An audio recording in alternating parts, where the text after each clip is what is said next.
मेरे प्यारे साथियों, मैं आप सभी का आपके अपने परिवार AKY स्टडी पॉइंट में आपका स्वागत करता हूं। आज हम आपके लिए लाए हैं टेस्ट नंबर 5 सामान्य विज्ञान के 20 महत्वपूर्ण प्रश्न। आप इन 20 प्रश्नों में कितने प्रश्नों के सही उत्तर दे पाते हैं हमें कमेंट बॉक्स में कमेंट करके ज़रूर बताइएगा। इससे पहले सामान्य विज्ञान के मैंने आप लोगों को 4 टेस्ट करा चुका हूँ। अगर आप लोगों ने उस वीडियो को नहीं देखा है तो आप मेरे चैनल पर जा प्लेलिस्ट बनी हुई है सामान्य विज्ञान की, आप उसमें से देख सकते हैं। तो चलिए शुरू करते हैं आज की वीडियो। आज का हमारा पहला क्वेश्चन है, मुक्त रूप से गिरना केवल डॉट डॉट में संभव है। आपके लिए ऑप्शन है, ऑप्शन नंबर ए वातावरण, ऑप्शन नंबर बी वायु, ऑप्शन नंबर सी समुद्र, ऑप्शन नंबर डी निर्वात। देखिए क्वेश्चन में कह रहा है मुक्त रूप से गिरना केवल डॉट डॉट में संभव है। तो मुक्त रूप से अर्थात मुक्त रूप का मतलब होता है जहाँ पर कोई विरोध नहीं हो, अर्थात हवा भी नहीं हो। तो कहाँ पे संभव है? निर्वात में संभव है। यानी हमारा राइट आंसर हो जाएगा ऑप्शन नंबर डी निर्वात। अगर ऑप्शन में निर्वात न दिया रहे तो हमारा सेकंड आंसर जो हो जाएगा वो वायु हो जाएगा। ठीक है, अगर ऑप्शन में निर्वात अगर नहीं दिया गया है तो आपका सेकंड जो आंसर हो जाएगा वो वायु हो जाएगा। मुक्त रूप से गिरना केवल किस में संभव है? निर्वात में। यानी हमारा राइट आंसर हो जाएगा ऑप्शन नंबर डी। अब हमारा अगला क्वेश्चन है क्वेश्चन नंबर 2। क्वेश्चन नंबर 2 है, अंतरिक्ष यान के अंदर अंतरिक्ष यात्री डॉट डॉट वजन महसूस करते हैं। आपके लिए ऑप्शन है, ऑप्शन नंबर ए ज़्यादा, ऑप्शन नंबर बी कम, ऑप्शन नंबर सी शून्य, ऑप्शन नंबर डी है जी फोर्स पर निर्भर करता है। देखिए सबसे पहले ये जान लीजिए कि जो वजन हमारा होता है कहाँ कहाँ पर शून्य होता है, कहाँ पर शून्य होता है। पहले तो निर्वात में अगर निर्वात में का मतलब होता है अंतरिक्ष में, क्या होता है? अंतरिक्ष में। निर्वात में अंतरिक्ष में पृथ्वी की गति 17 गुनी से जब अधिक हो और पृथ्वी के केंद्र पर शून्य होता है, तो हमारा जो राइट आंसर हो जाएगा ऑप्शन नंबर सी हो जाएगा शून्य। अंतरिक्ष यान के अंदर अंतरिक्ष यात्री डॉट डॉट वजन महसूस करता है, शून्य वजन महसूस करता है। यानी जो हमारा राइट आंसर हो जाएगा ऑप्शन नंबर सी। अब बढ़ते हैं हम अगले क्वेश्चन की तरफ। अब हमारा अगला क्वेश्चन है क्वेश्चन नंबर 3। क्वेश्चन नंबर 3 है दाब बराबर। आपके लिए ऑप्शन है, ऑप्शन नंबर ए उत्क्षेप गुणे क्षेत्रफल, ऑप्शन नंबर बी क्षेत्रफल गुणे उत्क्षेप, ऑप्शन नंबर सी क्षेत्रफल प्लस उत्क्षेप, ऑप्शन नंबर डी है उत्क्षेप बटा में क्षेत्रफल। देखिए दाब बराबर होता क्या है? दाब बराबर होता है एफ बाई ए। एफ क्या है? बल है, और ए क्या है? क्षेत्रफल है। तो हम कह सकते हैं दाब बराबर बल बटा में क्षेत्रफल। देखिए बल बटा में क्षेत्रफल होता है, लेकिन क्वेश्चन में क्या दिया है? बल के बजाय उत्क्षेप दे दिया गया है। तो हमारा जो राइट आंसर हो जाएगा ऑप्शन नंबर डी हो जाएगा उत्क्षेप बटा में क्षेत्रफल। दाब बराबर क्या होता है? उत्क्षेप बटा में क्षेत्रफल। D is the right answer. अब हमारा अगला क्वेश्चन है क्वेश्चन नंबर 4। क्वेश्चन नंबर 4 है मास प्रति यूनिट वॉल्यूम क्या है। आपके लिए ऑप्शन है, ऑप्शन नंबर ए बल, ऑप्शन नंबर बी कार्य, ऑप्शन नंबर सी है घनत्व, ऑप्शन नंबर डी दबाव। देखिए क्वेश्चन में कह रहा है कि मास प्रति यूनिट वॉल्यूम क्या है। देखिए मास प्रति यूनिट का मतलब होता है घनत्व बराबर क्या होता है? घनत्व बराबर होता है द्रव्यमान बटा में क्या होता है? आयतन होता है। तो इसी को कहा है कि मास प्रति यूनिट वॉल्यूम बराबर क्या होगा? डेंसिटी, आप जिसे घनत्व कहते हैं। तो हमारा जो राइट आंसर हो जाएगा ऑप्शन नंबर सी हो जाएगा घनत्व। ठीक है। मास प्रति यूनिट वॉल्यूम बराबर क्या होता है, घनत्व होता है।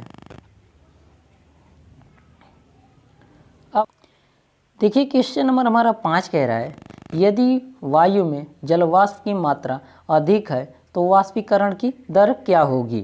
ठीक है, सबसे पहले जान लीजिए वाष्प किन किन चीज़ों से मिलकर बना है। देखिए जलवाष्प में क्या होता है, हवा होगा और प्लस पानी होगा। तब पानी होगा तो क्या करेगा, ठंडा होगा तो कम तापमान होगा, यानी कम तापमान। तो हम कह सकते हैं जब कम तापमान होगा तो वाष्पीकरण क्या होगा, कम होगा। अधिक तापमान होगा तो वाष्पीकरण क्या होगा, अधिक होगा। तो हमारा जो राइट आंसर हो जाएगा ऑप्शन नंबर ए, घटेगा। जब वायु में जलवाष्प की मात्रा अगर अधिक है, वाष्पीकरण की दर क्या हो जाएगी, कम हो जाएगी। क्योंकि जलवाष्प किन किन चीज़ों से मिलकर बना है, जल और हवा से। तो जल और हवा का मिश्रण ही जलवाष्प है। जलवाष्प ठंडा होगा तो कम तापमान होगा तो क्या होगा, वाष्पीकरण की दर क्या हो जाएगी, कम हो जाएगी। अगर अधिक तापमान होता तो वाष्पीकरण की दर क्या हो जाती, अधिक हो जाती। यानी हमारा जो राइट आंसर हो जाएगा ऑप्शन नंबर ए हो जाएगा। ठीक है, अब हमारा अगला क्वेश्चन है क्वेश्चन नंबर 6। ठोस के पिघलने के दौरान इसका तापमान। क्वेश्चन नंबर 6 कह रहा है ठोस के पिघलने के दौरान इसका तापमान। आपके लिए ऑप्शन नंबर ए, ठोस की प्रकृति के अनुसार बढ़ या घट सकता है। ऑप्शन नंबर बी, बढ़ता है। ऑप्शन नंबर सी, घटता है। ऑप्शन नंबर डी, परिवर्तित नहीं होता है। देखिए जो क्वेश्चन कह रहा है ठोस के पिघलने के दौरान इसका तापमान क्या होता है। देखिए ठोस, मान लीजिए एक ठोस पदार्थ है, यानी ठोस है, और इसको द्रव अवस्था में परिवर्तित किया जाता है। द्रव से ये किस में परिवर्तित हो गया, गैसों में परिवर्तित हो गया। ठीक है, गैसों में परिवर्तित हो गया, लेकिन बदला कैसे, इसका तापमान क्या है, स्थिर है। यानी तापमान स्थिर रहने के बाद इसको बदल कौन रहा है, गुप्त उष्मा। एक उष्मा होती है गुप्त उष्मा। गुप्त उष्मा का मतलब होता है वह उष्मा जो नियत ताप पर अवस्था परिवर्तित करती है। यानी ठोस को किस में परिवर्तित कर रही है, द्रव में परिवर्तित कर रही है। या नियत तापमान के कारण क्या होता है, अवस्था परिवर्तन होता है। नियत तापमान के कारण अवस्था परिवर्तन को ही क्या कहते हैं, गुप्त उष्मा कहते हैं। ठीक है, तो हमारा जो राइट आंसर हो जाएगा ऑप्शन नंबर डी हो जाएगा, परिवर्तित नहीं होता है। इसका तापमान, अगर कोई वस्तु ठोस के पिघलने के दौरान यानी ठोस से द्रव में परिवर्तित हो रहा है तो उसका तापमान क्या होगा, स्थिर होगा। क्यों स्थिर होगा, क्योंकि उसके अंदर एक क्या होगी, गुप्त उष्मा लग रही है जो हमें दिखाई नहीं देती। गुप्त उष्मा का मतलब होता है वो उष्मा जो नियत ताप पर अवस्था को परिवर्तित कर दे, उसी को कहते हैं गुप्त उष्मा। तो हमारा जो राइट आंसर हो जाएगा परिवर्तित नहीं होता है। इसका जो तापमान होता है वो परिवर्तित नहीं होता है, यानी ऑप्शन नंबर डी। अब हमारा अगला क्वेश्चन है क्वेश्चन नंबर 7। क्वेश्चन नंबर 7 है सेल्सियस से केल्विन पैमाने पर तापमान को बदलने के लिए आपको निम्न में से क्या करना होगा। आपके लिए ऑप्शन है, ऑप्शन नंबर ए, दिए गए तापमान को 273 से गुणा करें। ऑप्शन नंबर बी, दिए गए तापमान में 273 जोड़ें। ऑप्शन नंबर सी, दिए गए तापमान को 273 से विभाजित करें। ऑप्शन नंबर डी है, दिए गए तापमान में से 273 घटाएं। देखिए इसमें बच्चे बहुत ही कन्फ्यूजन में रहते हैं कि कब जोड़ा जाता है, कब घटाया जाता है। देखिए जब भी डिग्री सेंटीग्रेड से केल्विन में परिवर्तित किया जाता है, मान लीजिए इसको हम, इसका अंक क्या होगा, 3 हो जाएगा। इसका के का अंक क्या हो जाएगा, 11 हो जाएगा। अब देखिए हमें 3 से 11 की तरफ जाना है। 3 से 11 की तरफ जाना है तो हम क्या करेंगे, जोड़ेंगे। अर्थात हमें जब भी डिग्री सेल्सियस से केल्विन की तरफ जाएंगे तो हमेशा क्या करेंगे, 273 को जोड़ेंगे। अगर जब भी हमें केल्विन से डिग्री सेल्सियस की तरफ जाएंगे, यानी 11 से हमें 3 की तरफ जाना है, तो हमें क्या करना पड़ेगा, माइनस करना पड़ेगा। हमेशा ये याद रखिएगा, जब भी सेंटीग्रेड से केल्विन की तरफ जाएंगे हमेशा क्या करेंगे, जोड़ेंगे, क्योंकि 3 से हमें 11 की तरफ जाना है, तो हमें क्या करना पड़ेगा, जोड़ना पड़ेगा। और केल्विन से डिग्री सेंटीग्रेड की ओर जब जाएंगे तो हमेशा माइनस करना पड़ेगा, क्योंकि 11 से हमें 3 पर जाना है, तो हमें क्या करना पड़ेगा, माइनस करना। तो इसका हमारा जो राइट आंसर हो जाएगा ऑप्शन नंबर बी हो जाएगा। दिए गए तापमान में 273 जोड़ेंगे। सेल्सियस से केल्विन पैमाने पर तापमान को परिवर्तित करने के लिए हमेशा क्या किया जाता है, दिए गए तापमान में 273 जोड़ते हैं। ठीक है, अगर एक क्वेश्चन में कहता केल्विन पैमाने से सेल्सियस में जाने के लिए, यानी केल्विन पैमाने से सेल्सियस में परिवर्तित करने के लिए हमें क्या करना पड़ेगा, 273 को माइनस करना पड़ेगा, यानी आपका जो राइट आंसर हो जाएगा ऑप्शन नंबर बी। अब हमारा अगला क्वेश्चन है क्वेश्चन नंबर 8। क्वेश्चन नंबर 8 है, केल्विन पैमाने पर लिए गए ताप को सेल्सियस पैमाने पर बदलने के लिए आप दिए गए तापमान में डॉट डॉट होगा। इसमें कह रहा है अब आपको कहाँ जाना है, के से सी की तरफ जाना है। के का मतलब होता है 11, सी का मतलब होता है 3।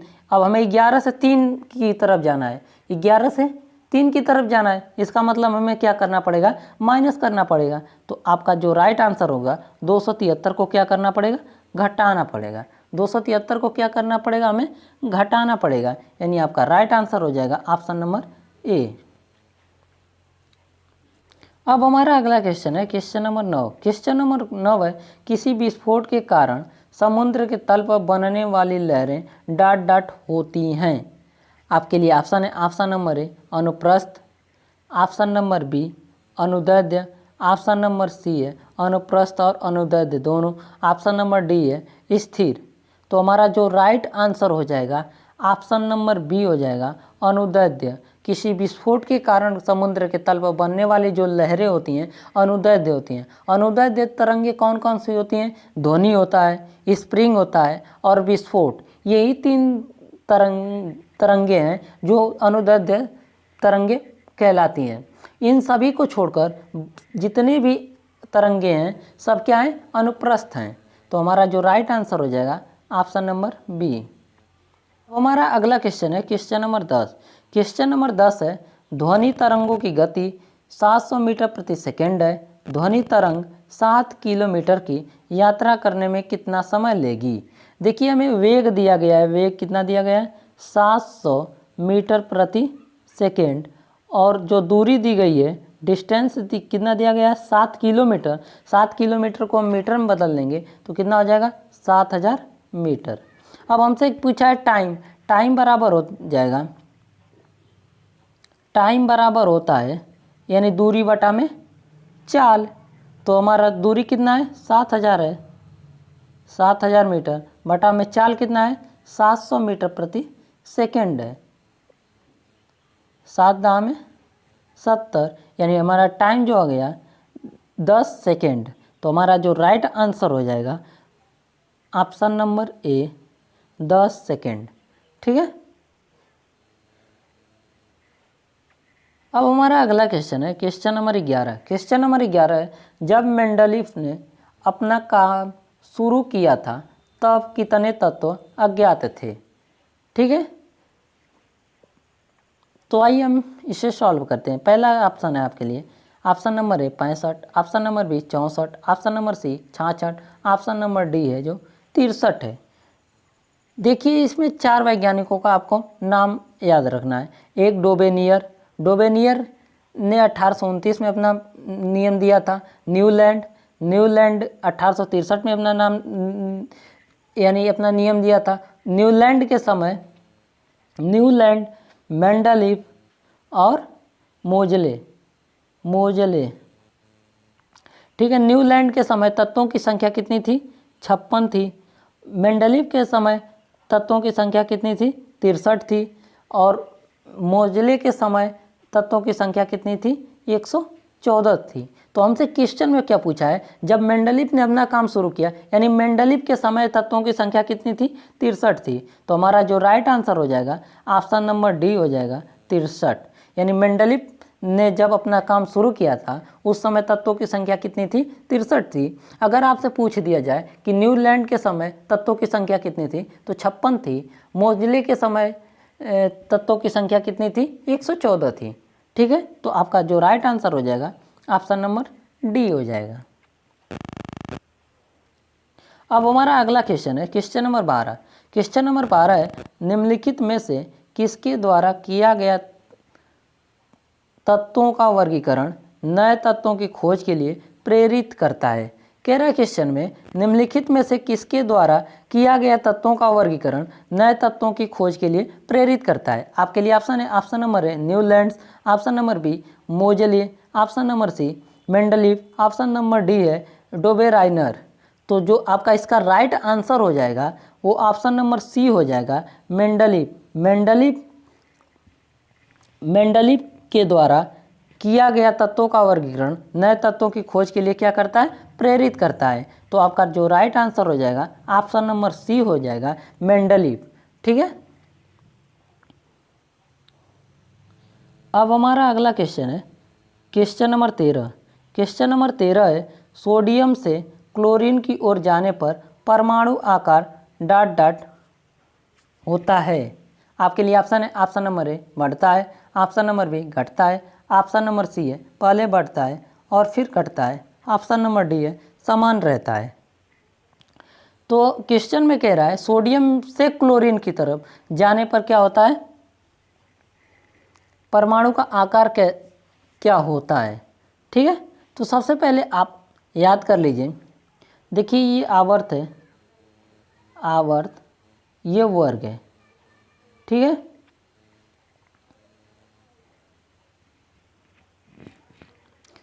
ये इलेक्ट्रॉन बंधुता है, विद्युत ऋणात्मकता हो जाएगा और आयनन विभव हो जाएगा। तो सबसे पहले देखिए इलेक्ट्रॉन बंधुता क्या होता है? आवर्त में लेफ्ट टू राइट यानी लेफ्ट टू राइट यानी बाएं से दाएं जाते हैं तो बढ़ता है। वर्ग में क्या करते हैं? ऊपर से जब नीचे जाते हैं तो घटता है। ये घटता, ये बढ़ता, ये भी घटता, ये बढ़ता और ये क्या हो जाएगा? घटता है। यानी अब हमसे क्वेश्चन में पूछा है, लेकिन यहाँ पे परमाणु जो त्रिज्या होती है आवर्त में बाएं से दाएं जाने पर घटता है और वर्ग में ऊपर से नीचे जाने पर बढ़ता है। बस इतना आप याद कर लीजिए, आपके 6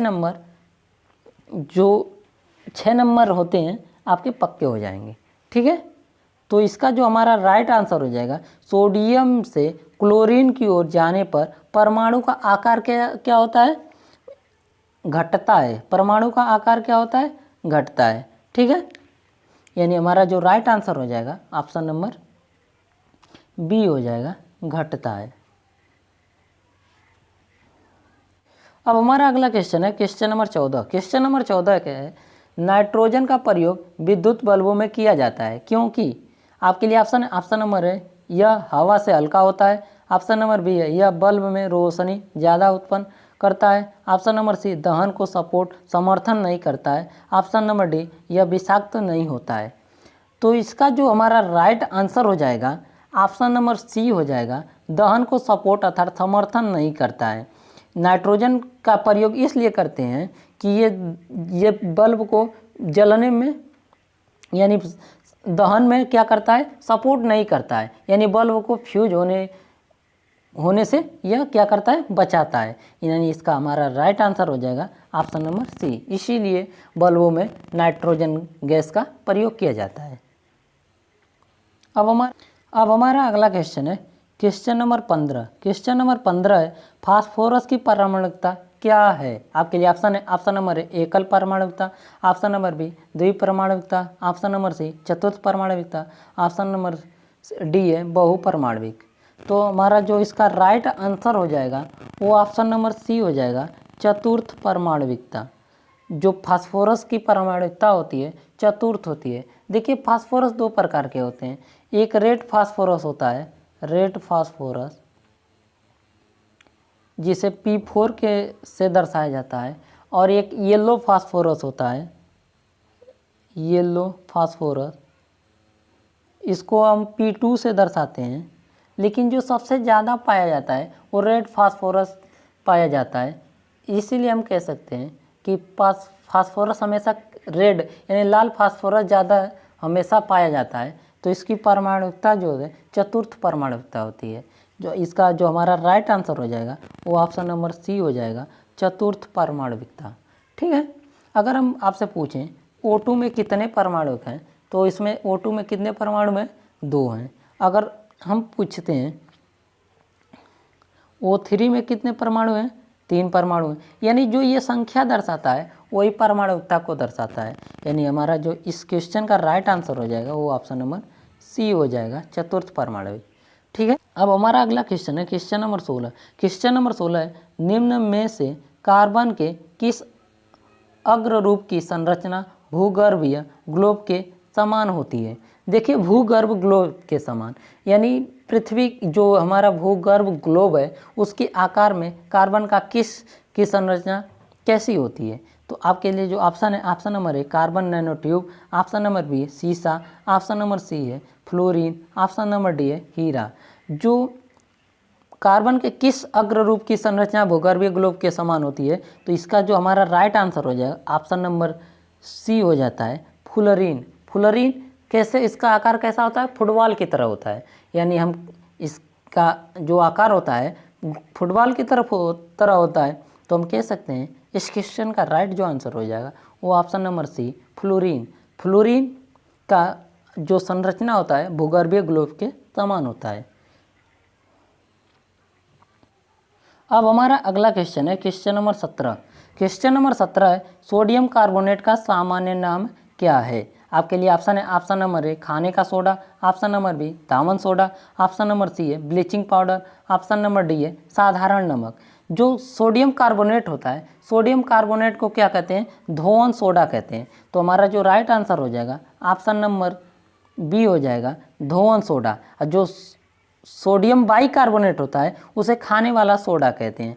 सोडियम कार्बोनेट को धावन सोडा और सोडियम बाइकार्बोनेट को क्या कहते हैं? खाने वाला सोडा कहते हैं। तो इस क्वेश्चन का जो हमारा राइट आंसर हो जाएगा वो ऑप्शन नंबर बी हो जाएगा।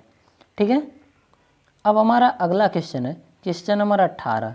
क्वेश्चन नंबर 18 है, निम्न में से कौन सा जीव पुनर्जनन और मुकुलन द्वारा प्रजनन कर सकता है? तो आपके लिए ऑप्शन है, ऑप्शन नंबर ए खमीर, option number B plasmodium, option number C hydra, option number D है प्लेनेरिया। तो कह रहा है कि कौन सा जो जीव है पुनर्जनन और मुकुलन द्वारा प्रजनन कर सकता है, वो हमारा जो है हाइड्रा है। तो इस क्वेश्चन का राइट आंसर हो जाएगा ऑप्शन नंबर सी हाइड्रा। अब हमारा अगला क्वेश्चन है क्वेश्चन नंबर 19। क्वेश्चन नंबर 19 है, केचुआ निम्न में से कौन से प्राणी संघ से संबंधित है? आपके लिए ऑप्शन है, option number A arthropoda, option number B mollusca, option number C annelida, option number D protozoa.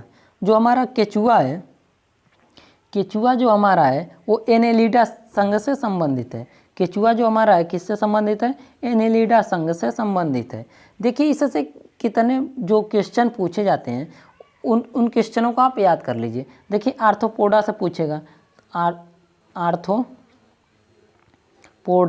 Arthropoda से पूछेगा तो कौन कौन आएंगे? तिलचट्टा आएगा, उसके बाद झींगा आएगी, यानी झींगा मछली आप जिसे कहते हैं झींगा मछली। उसके बाद केकड़ा आएगा, खटमल आएगा, मच्छर आएंगे, मक्खी आएंगे। ये किस संघ से आएंगे? आर्थ्रोपोडा से। यानी आप याद कर लीजिए, आर्थ्रोपोडा संघ में कौन कौन आते हैं? तिलचट्टा आता है, झींगा मछली आती है, केकड़ा आता है, खटमल आता है, मक्खी आती है और मच्छर आते हैं। एनेलिडा संघ में कौन कौन आता है? केचुआ आता है, जोंक आता है, मेरिस आता है। ठीक है। और मोलस्का संघ में कौन कौन आता है? मोलस्का में घोंघा आता है, सितुआ आता है, घोंघा और सितुआ। प्रोटोजुआ संघ में कौन आता है? अमीबा, एंट अमीबा, हिस्टोलिटिका।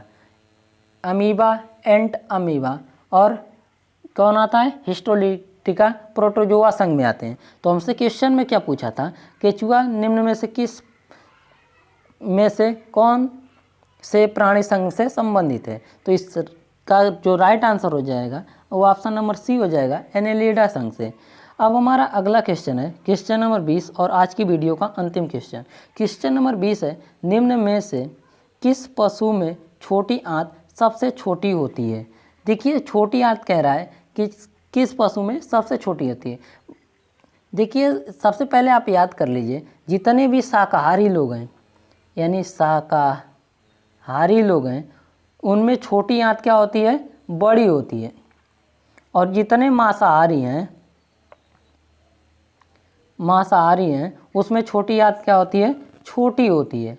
तो आप इस क्वेश्चन का आपका राइट आंसर जो हो जाएगा वो ऑप्शन नंबर सी हो जाएगा, शेर।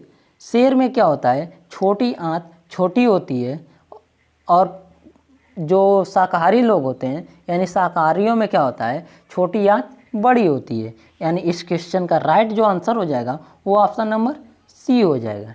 ये रहे आज के हमारे 20 सामान्य विज्ञान के 20 महत्वपूर्ण प्रश्न। आप इन 20 प्रश्नों में कितने प्रश्नों के सही उत्तर दे पाए हैं हमें कमेंट बॉक्स में कमेंट करके ज़रूर बताइएगा। अगर आज की वीडियो आपको पसंद आई हो तो वीडियो को लाइक करें, चैनल को सब्सक्राइब करें तथा बेल आइकन को प्रेस कर लें ताकि जो भी वीडियो हम अपलोड करें इसकी सूचना आपको सबसे पहले मिले। अब मिलते हैं अगले वीडियो में, तब तक के लिए धन्यवाद।